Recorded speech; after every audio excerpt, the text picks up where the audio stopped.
From heated moments to full-blown battles, the NBA has it all. While there have been times when things have gotten out of hand, some rivalries started out of nowhere. Just like when Kevin Durant stood up to Dwight Howard. Kevin Durant is often regarded as NBA's resident good man. Dwight Howard, on the other hand, is the complete opposite. If anyone could get under Kevin's skin, it'd be Dwight, and he did just that. Faced up to him. I know a lot of people count us out already. It's early, a lot of people laughing at us and joking, but we gonna get this thing together.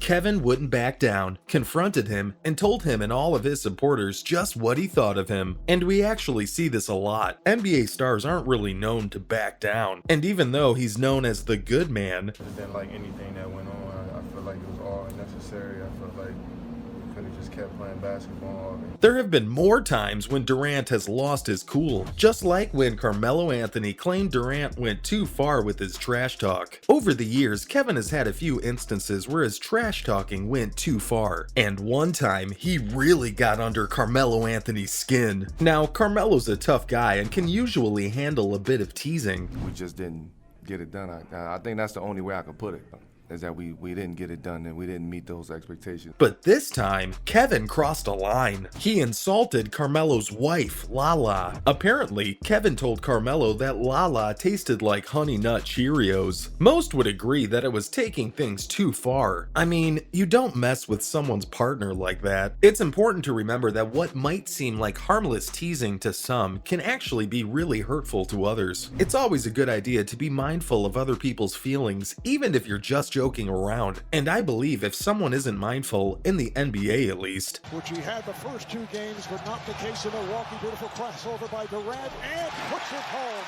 he'll probably be asked to quiet down, just like how everyone remembers when LeBron shut Joakim up. I'm guessing you know LeBron James, right? He's one of the best basketball players out there, and he knows it too. But when you're at the top, people are always going to try and bring you down, and that's exactly what happened with Joakim Noah. It all started when Joakim started talking trash about LeBron's hometown team, the Cleveland Cavaliers. Then, when LeBron moved to a new team, Joakim started hating on them too. But LeBron isn't the type of person to just sit back and take it. He spoke up and let Joakim know exactly what he thought of his comments. Big man we have in our game, so he's on the scouting report every game. You know what he's capable of doing both offensively and defensively. And that's how this whole hate between them started. Now it's just two guys who are both really competitive and want to be the best. But more than anything, these players just want to see their team succeed, and others just want other teams to lose. One mutually understood rule is that traitors won't be tolerated. So it all started with a tweet from Rudy Gobert that really got under Hassan Whiteside's skin. Rudy said that something made it seem like Hassan only cared about his own stats and didn't care about the team's success as a whole. Well, Hassan didn't take kindly to that and responded with a few snarky comments of his own.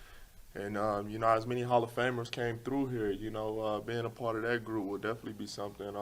It's not hard to see why Hassan would be upset. No one wants to be accused of being selfish and not a team player. And to make matters worse, the comment was made on social media. Yes, I know, basically like shouting it from the rooftops for the whole world to see. It's safe to say that these two are not on the best of terms right now. This time, no panic, Thurl, and he just went around not once but twice. He put Roby on a spinner. And that's alright. Sometimes you just can't see eye to eye no matter what. Just remember how Steve Nash couldn't stand Dwight. Dwight Howard, that guy is one heck of a player, but man does he know how to push people's buttons. Even some of the best basketball players out there, like the legendary Kobe Bryant, didn't get along with him. But it's not just the other teams he rubs the wrong way. He's even had some troubles with his own teammates.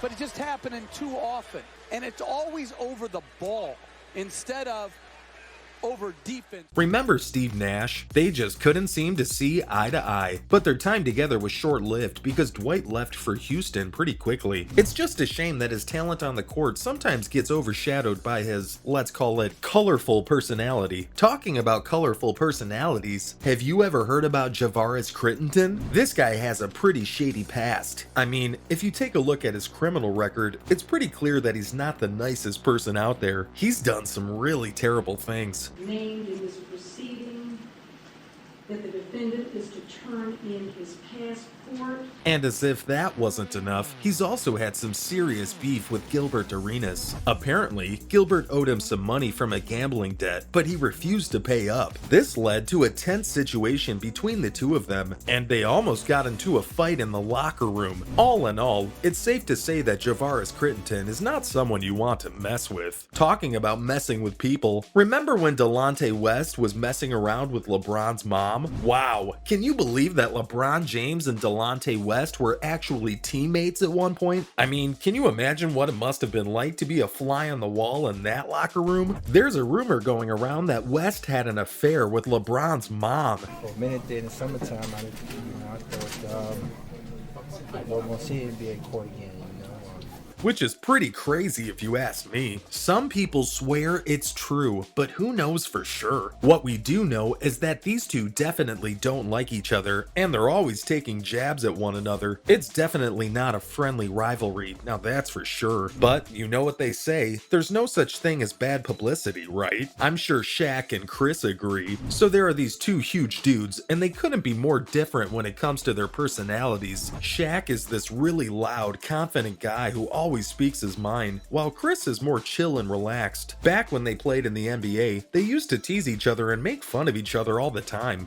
Deep post position, now Bargnani's on him, contesting, and the Shaq Daddy is... And even after they retired, they kept on doing it on social media and in public appearances. It's pretty funny to see them take jabs at each other, especially since they have such a big following, and their sizes are pretty proportionate to the number of people paying attention to what they say. But even though they have different personalities and like to tease each other, they seem to have a good relationship. All my reports say they respect each other as players and people. It just goes to show that even big guys can have a sense of humor. But let's leave the humor behind for a second.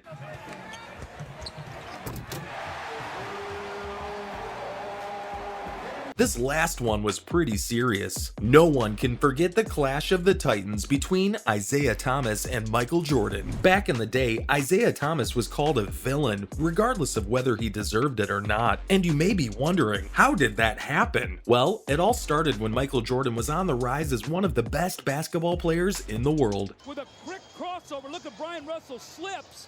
And Michael pulls up and buries the shot to give him a 1-point lead. Some people believe that jealousy played a role in the whole thing, but for whatever reason, the feud between the two started to simmer until it reached a boiling point. As a matter of fact, even many years after their playing days, Michael Jordan himself admitted to hating Isaiah. It's just one of those things that happen in the world of sports. This type of competition and rivalry can sometimes get out of hand, and even the best of players can end up with bad blood between them. That was all for NBA teammates who really don't get along.